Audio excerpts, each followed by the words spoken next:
Assalamualaikum warahmatullahi wabarakatuh. A'udzu billahi minasyaitonir rajim. Bismillahirrahmanirrahim. Ila hadratin Nabi Muhammadin al-Mustafa Rasulullah sallallahu alaihi wasallam wa ila alihi wa sahbihi ajma'in. وإلى حضرات جميع الأنبياء وإلى حضرات جميع الأولياء والصالحين وجميع المؤمنين والمؤمنات والمسلمين والمسلمات الأحياء منهم والأموات وإلى حضرات آبائنا وأمهاتنا وأجدادنا وجداتنا وعشيرتنا ومعلمينا ومن لهم حقوق علينا شأن الله لهم الفاتحة. أعوذ بالله من الشيطان الرجيم. بسم الله الرحمن الرحيم. الحمد لله رب العالمين الرحمن الرحيم مالك يوم الدين إياك نعبد وإياك نستعين اهدنا الصراط المستقيم صراط الذين أنعمت عليهم غير المغضوب عليهم ولا الضالين آمين. الحمد لله الذي هدانا لهذا وما كنا لنهتدي لولا أن هدانا الله والصلاة والسلام على أشرف الأنبياء والمرسلين وعلى آله وصحبه أجمعين. رب اشرح لي صدري ويسر لي أمري واحلل عقدة من لساني يفقهوا قولي. سبحانك لا علم لنا إلا ما علمتنا إنك أنت العليم الحكيم. ولا قول ولا قوة إلا بالله العلي العظيم. Amma ba'd. Yang dimuliakan Tuan Pengerusi dan adik-adik jawatan kuasa surau, yang berbahagia tuan-tuan imam, tuan-tuan Bilal, tuan-tuan guru, pegawai-pegawai pemerintah, seterusnya tuan-tuan hadirin yang dirahmati Allah sekalian. Alhamdulillah malam ni dapat kita berada dalam majlis ilmu dan dapat pula kita sembahyang sunat hajat bersama-sama tadi. Mudah-mudahan apa yang kita minta itu dikabulkan oleh Allah Ta'ala. Mudah-mudahan ada kemenangan bagi orang Islam. Mudah-mudahan apa yang kita minta supaya dihancurkan segala musuh-musuh yang menentang Islam itu. Kita nak kemenangan bagi pihak Islam supaya Baitul Maqdis kembali ke tangan orang Islam. Mudah-mudahan. Kalau tak berjaya pun sekurang-kurangnya kita ada usaha untuk ke arah kejayaan itu. Baik, untuk malam ini kita sambung pembacaan kita. Iaitu masih lagi cerita tentang hak asasi manusia. Di antaranya manusia itu berhak untuk memiliki harta. Jadi malam ini kita cerita tentang harta dulu ya. Pandangan Islam tentang harta benda. Harta benda ini bukan benda yang dicela, bukan benda yang dibenci, bukan benda yang dilarang. Yang dilarang cara mengendalikan harta itu. Kalau salah guna, itu yang dilarang. Kalau salah belanja, itu yang dilarang. Tapi kalau kita gunakan harta itu untuk meningkatkan syiar Islam, itu memang disuruh. Kerana kita nak nak meninggikan taraf Islam tu kena ada harta benda. Kena ada duit. Macam mana nak pergi Mekah? Kalau dia ada kupang, 2 kupang je dalam bank, bila nak pergi Mekah? Bila nak berzakat? Bila nak pergi umrah? Bila nak berjuang jalan Allah? Jadi kita perlukan harta itu untuk meninggikan taraf Islam. Kita baca senang. Pandangan Islam tentang harta benda. Harta benda ataupun kekayaan sebagai jalan untuk kebajikan. Jadi ada harta tu kita boleh gunakan untuk kebajikan. Sumbang ke jalan Allah. Macam-macam boleh sumbangkan. Ya, sumbang kepada yang paling bagus ialah kepada isteri dan anak untuk keluarga dulu. Dan lepas itu kalau ada lebih baru disumbang kepada tempat lain. Tempat lain ya. Boleh disumbang kepada anak yatim, boleh disumbang kepada fakir miskin, boleh disumbang kepada sekolah-sekolah anak yatim dan sebagainya. Tapi mula-mula untuk keluarga dulu ya. Wazil qurba wal yatama wal masakin untuk fakir miskin. Atau disumbangkan kepada pejuang-pejuang yang nak menegakkan Islam. Kerana barang siapa membelanjakan harta dia di jalan Allah, Allah akan balas balik berapa peratus? Tuan-tuan, berapa peratus Allah balas balik? 700%. 700 kali ganda. Ini Allah janji dalam Quran ni. Masalul ladzina yunfiquna amwalahum fi sabilillah kamasali habbatin ambatat sab'a sanabila fi kulli sumbulatin mi'atu habbah wallahu yudha'ifu liman yasha' wallahu wasi'un alim. Kata Allah. Surah Al-Baqarah ayat 261. Bandingan mereka yang menafkahkan harta mereka di jalan Allah adalah seperti seorang menanam sebiji benih. Sebiji je. Tumbuh dari sebiji benih itu 7 tangkai. Tiap-tiap satu tangkai itu ada 100 biji benih. Kalau 7 benih berapa? Ya Allah, tidak ngaji matematik tu. Berapa? 7 kali 100 berapa? 700.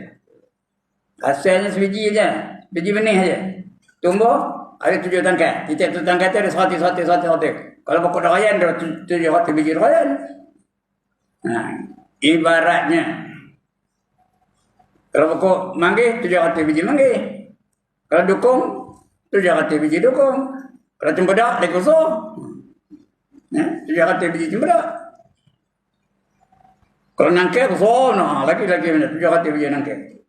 Itu selemah-lemah balasan dari Allah Ta'ala. Wallahu yudha'ifu liman yasha'. Itulah dia selemah-lemah balasan dari Allah Ta'ala. Wallahu wasi'un alim. Sedangkan Allah perbendaharaannya amat luas. Tak terhingga banyaknya. Tak dikongkorang. Dan Allah Maha mengetahui. Jadi kalau ada harta, belanja jalan Allah.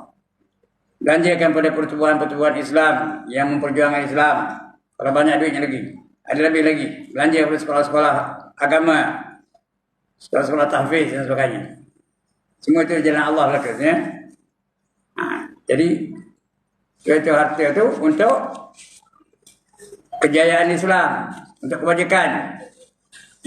Dalam Islam harta benda atau kekayaan bukanlah menjadi tujuan.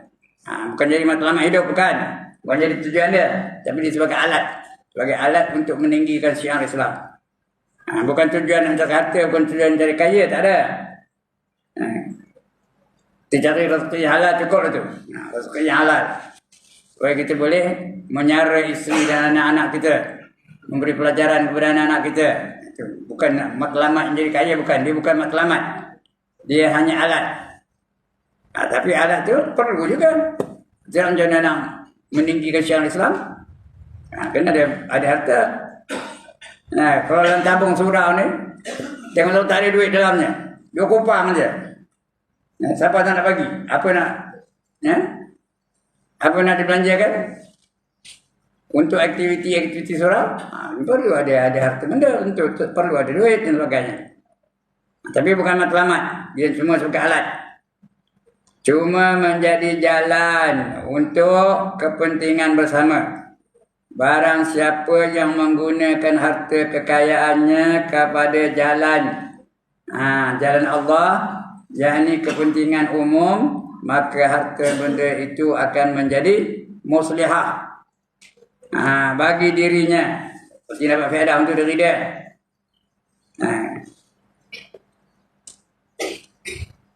Dan juga masyarakatnya. Dia hanya sebab itu tuan-tuan, bila kita padam, sudah mati kita habis sumber pahala tak ada. Tak ada jalan dapat pahala lagi lah. Sudah mati. Mayang tak ada. Baca Quran tak ada, zikir tak ada. Hanya 3 je tinggal. Ya. Walaupun kita dah padam, dah mati, dah tak ada bangkit lagi dah. Tapi 3 perkara ini akan mengalir pahalanya sampai ke dalam kubur kita. Ya. Habis 3. Yang pertama sedekah jariah. Yang kedua ilmu yang memberi manfaat. Yang ketiga anak-anak yang soleh yang mendoakan kepada kedua ibu bapa mereka. Idza matal insanu qata'a amaluhu illa min salasatin, kata Nabi. Bila mati seorang anak Adam itu putus segala amalannya kecuali 3. Illa min sadaqatin jariyatin, yakni kecuali sedekah jariah. Apa itu sedekah jariah? Sedekah yang kegunaannya panjang. Panjang gunanya. Selagi surau ni, kita sedekah untuk surau ni, selagi surau ni berfungsi, selagi itu pahala itu mengalir dari kita. Walaupun itu dah tak ada, walaupun itu dah padam, selagi berfungsi surau ni, selagi ada aktiviti surau ni, masih berpahala bagi kita. Itu panjang gunanya. Buat sedekah tu biar jariah, biar dia mengalir. Jariah tu cakap Arabnya, cakap Melayu mengalir, sentiasa mengalir aja. Au ilmin yuntafa'u bih, atau ilmu yang memberi manfaat. Sebab tu saya suka ngajar. Mudah-mudahan apa yang saya ajar tu bermanfaat dan ada orang dapat manfaat darinya. Selagi ilmu tu diamalkan, selagi itu pahala itu mengalir pada saya. Walaupun saya dah padam, dah jadi tulang, dah jadi debu, tak ada apa kira, tapi pahala masih mengalir. Ndak akan tak nak. One more time, ndak akan tak nak. Sebab itu sampaikan ilmu tu. Jangan monyong aja. Yang ketiga anak yang soleh. Awalidin salihin yad'ulah, atau anak yang soleh yang sentiasa mendoakan kepada kedua ibu bapa ni. Ini anak baca Quran minta arti macam mana? Hari ni alhamdulillah ada majlis baca Quran.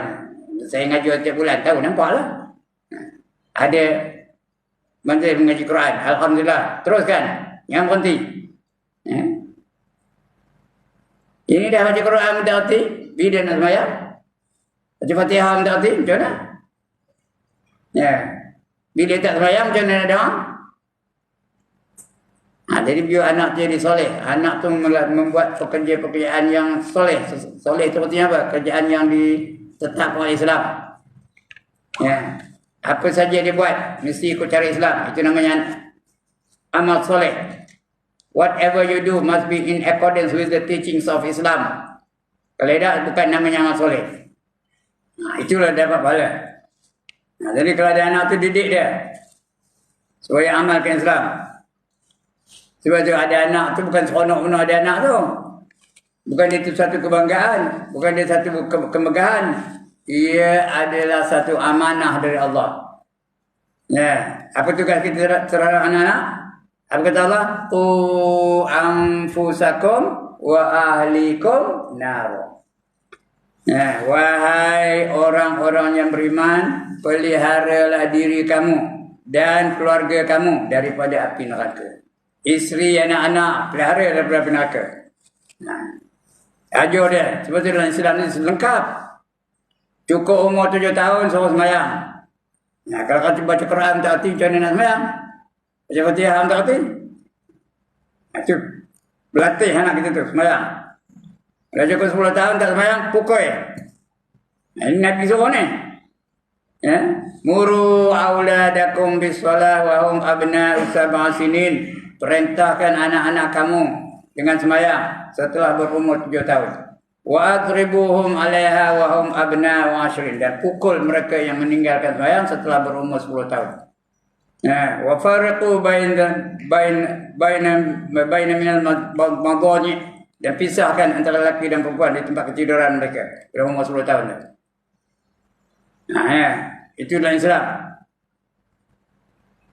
Kalau anak sudah umur 17, 18 baca Quran tak arti, macam mana nak sembahyang? Ada anak-anak kerana umur dah 30 baca Quran tak arti, sembahyang tak arti. Kalau dia boleh sembahyang, dia berdoa, Allahumma ighfirli dzunubi wa liwalidayya warhamhuma kama rabbayani shaghira, dan seumpamanya. Sembahyang doa lah. Ini sembahyang beda, bila doa. Ini 3 perkara ni. Anak-anak ni tuan-tuan adalah amanah dari Allah. Allah suruh kita pelihara anak-anak ni daripada api neraka. Ya, anfusakum wa ahlikum naro. Peliharalah diri kamu dan juga keluarga kamu daripada api neraka. Itu harta benda ya. Nak ada harta lah. Supaya anak-anak tu dapat pelajaran yang secukupnya ya. Baik. Cuba kita boleh rasa sendiri alangkah senang dan selesanya kita menaiki motorkar untuk pergi ke tempat jauh. Nak ada harta, bukan harta dicela tapi penggunaan harta tu yang kena ikut.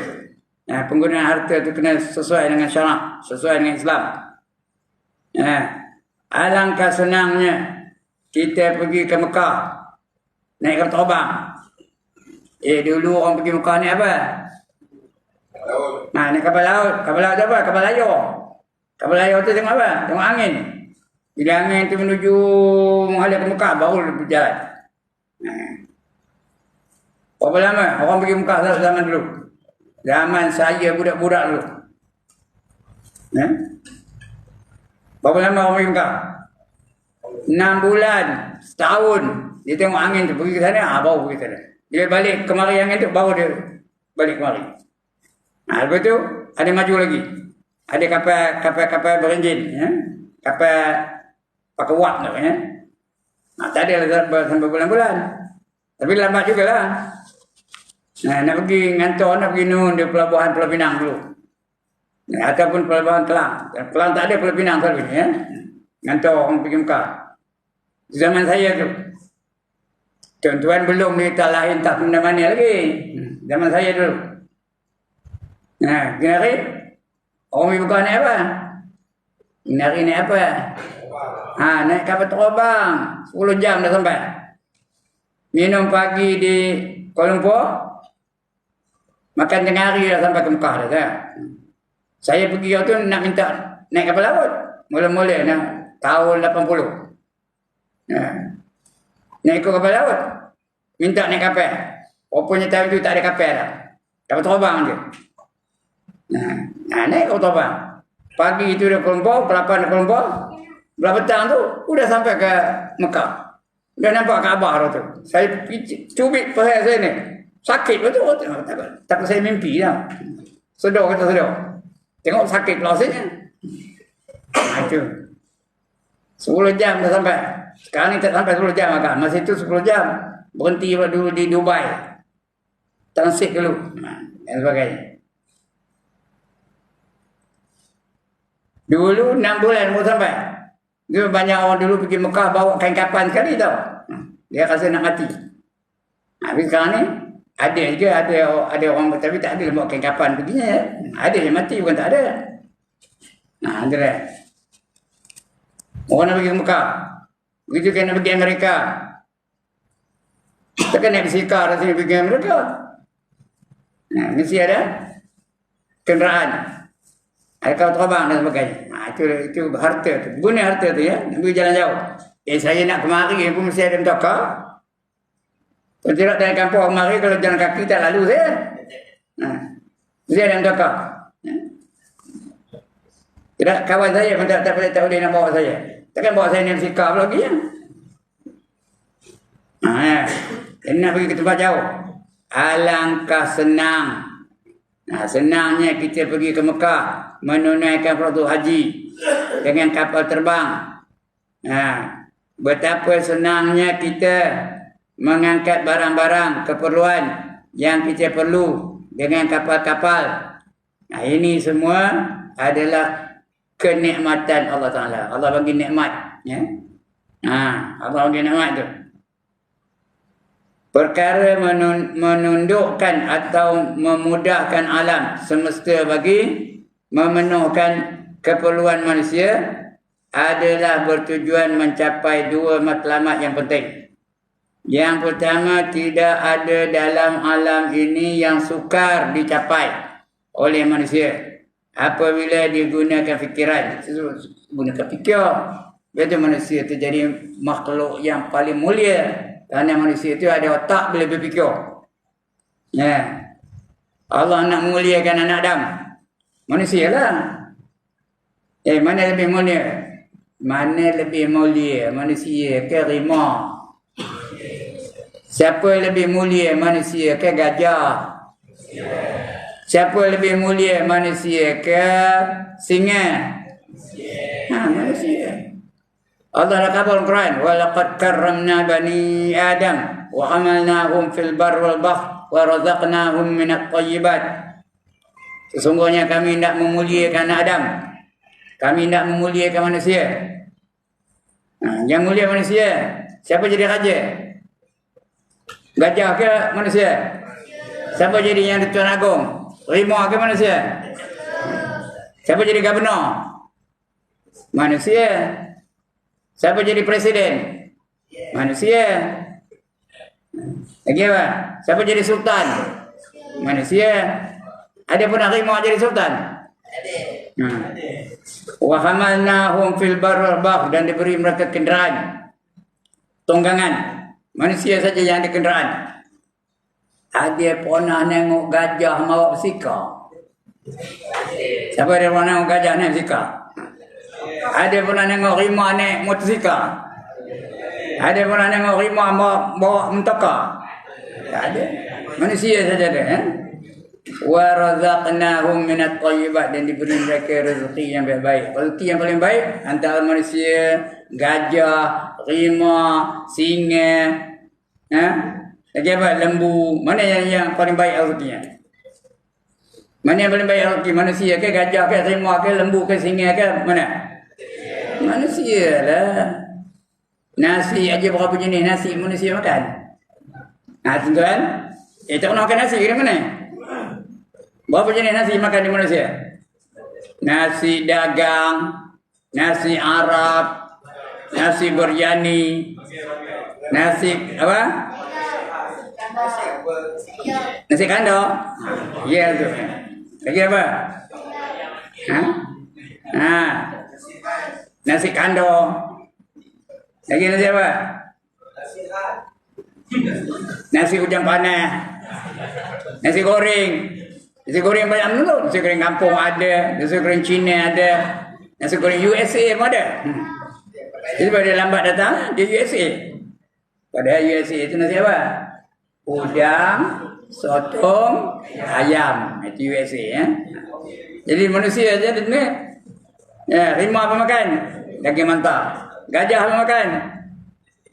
Potong pisang. Lagi? Apa? Wangge itu orang. Ada pun nengok singa makan nasi wangge. Ada pun nengok gajah makan nasi paprik. Ada pun nengok rimau makan nasi Arab. Kalau dibagi makan dia. Tak bagi mana makan, kedai dia masak pun. Ya, otak boleh berfikir ya. Itu gunanya jadi manusia tu.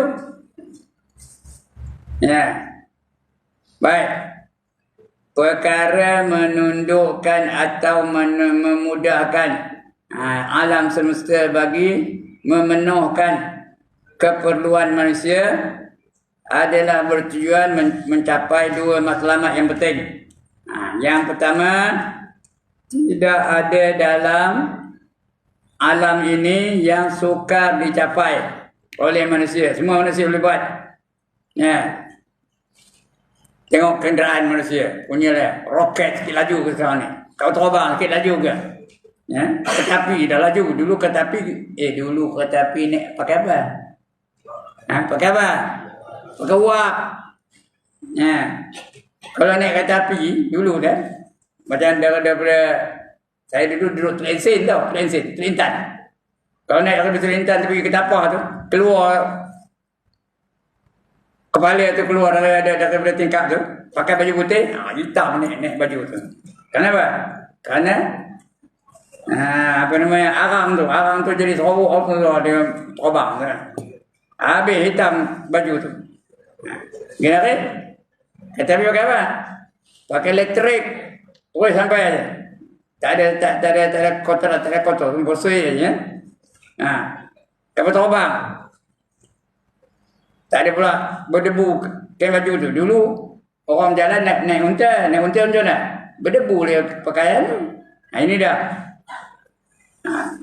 Kan hebatnya, ya? Itu hebatnya kenderaan hari ini. Manusia semua boleh dicapaikannya.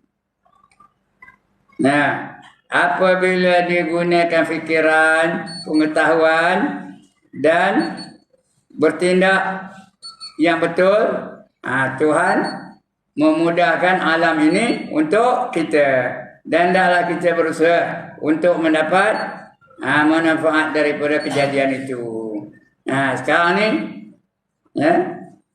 sekarang ni boleh tak kita bercakap dengan orang jauh? Pakai apa? Pakai handphone. Surat kena bercakap, surat kena baca. Ini pakai handphone. Saya ada seorang anak saya di Eropah. Selalu dia handphone dia pakai video call tu. Nampak gambar dia. Saya pun boleh bercakap dengan dia juga. Pakai video call tu, video call. Nampak gambar dia nampak gambar kita. Itulah hebatnya teknologi sekarang ni. Gunakan itu di jalan Islam, ya. Sebab itu kadang-kadang kita buat ni, saya buat ni buat TikTok ni. TikTok ni seluruh dunia ni tahu. Seluruh dunia boleh dengar. Seluruh dunia boleh tahu. Bukan di Malaysia aja, di mana-mana pun boleh tahu. Boleh dengar. Syarat surf aja lah. Surf aja boleh dengar, insyaAllah. London boleh dengar, Finland boleh dengar, Eropah boleh dengar, Amerika Syarikat boleh dengar, China boleh dengar, Arab boleh dengar. Kalau pakai apa viral kita orang sekarang ni, ya. Itu canggih. Jangan yang bukan-bukan tu. TikTok ni kalau tengok yang bukan-bukan banyak. Orang nari lah, orang berpeluk-peluk lah, orang cium-cium dia. Itu ada tu. Kalau tengoknya itu dapat yang tu lah.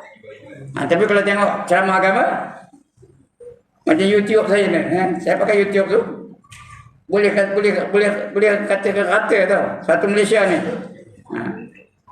tengok viewersnya ada berapa ratus, 500 ada, 600 ada, 700 ada. Untuk melihat ceramah saya. Saya bukannya cara mana, tapi itulah gunakan teknologi yang baru ni untuk memperkembangkan Islam. Jadi kita nak berusaha, tapi nak usaha lah. Pertama, yang kedua, sekalian manusia adalah berhak mendapat manfaat daripada apa? Isi bumi dan langit. Apa saja isi bumi itu ada untuk manusia belaka. Huwallazi khalaqalakum ma fil ardi jami'a, kata Allah. Dia yang membuatkan untuk kamu semua apa yang ada di bumi dan dia di langit. Mah untuk siapa? Rimau pakai mah ke? Gajah pakai mah ke? Singa pakai mah ke? Siapa pakai mah? Manusia. Belian siapa pakai? Manusia juga. Mutiara siapa pakai? Manusia juga. Ya. Ada pun anak jin pakai mutiara? Tak ada. Cuma manusia aja, ya. Untuk manusia. Sekalian manusia itu berhak untuk mendapat manfaat daripada isi bumi dan langit. Tuhan mengurniakan alam ini kepada kita dengan percuma. Tak ada kena duit pun, ya. Korek aja. Biji timah korek aja, emas korek aja, belian korek aja. Dan memberi peluang untuk mendapat kemudahan-kemudahan itu bagi kepentingan seluruh penduduk. Maka janganlah ada golongan tertentu yang monopoli. Seperti tidak dia aja dapat, yang lain tak dapat, ya. Monopoli itu namanya monopoli. Monopoli itu dia seorang aja, yang lain semua tak dapat. Jangan ada monopoli. Yang monopoli segala kemudahan. Macam beras. Sekarang ni monopoli itu. Ada kartel yang memonopolikannya. Itu sekarang payah nak dapat beras. Ha? Yang kaya-kaya aja. Orang biasa ni payah dapat beras. Mahal dalam ke beras sekarang ni. Tuan-tuan, mahal ke murah jadi ke beras sekarang ni. Mahal ya. Jadi pasal apa? Pasal ada kumpulan-kumpulan yang monopoli ya. Orang tertentu saja. Segala kemudahan, segala nikmat dan segala kekayaan untuk golongannya atau suku-suku sakatnya.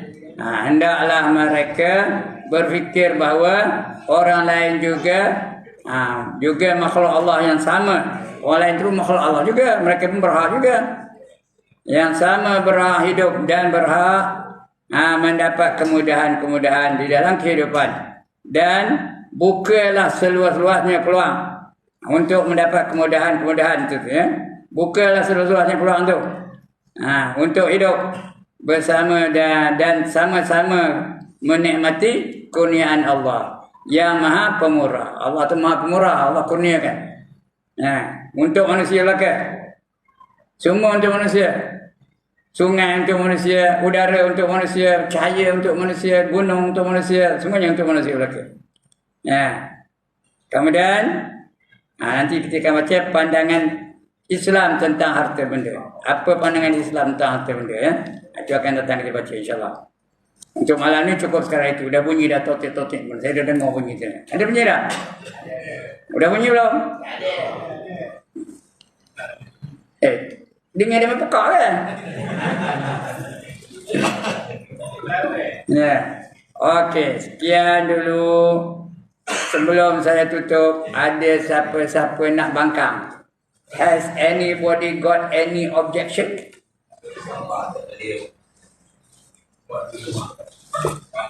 No objection.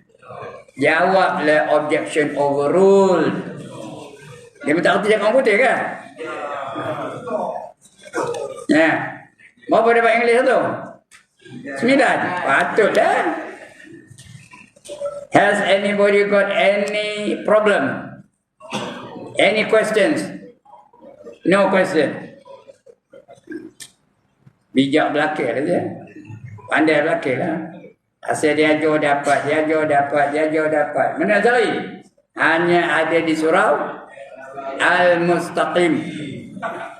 FRU Sungai Senam Ipoh. Okey, sekian dulu tuan-tuan. Mudah-mudahan ada manfaatnya perjumpaan kita pada malam ini. Aqul qawli hadza wa astaghfirullah al-azim li wa lakum wa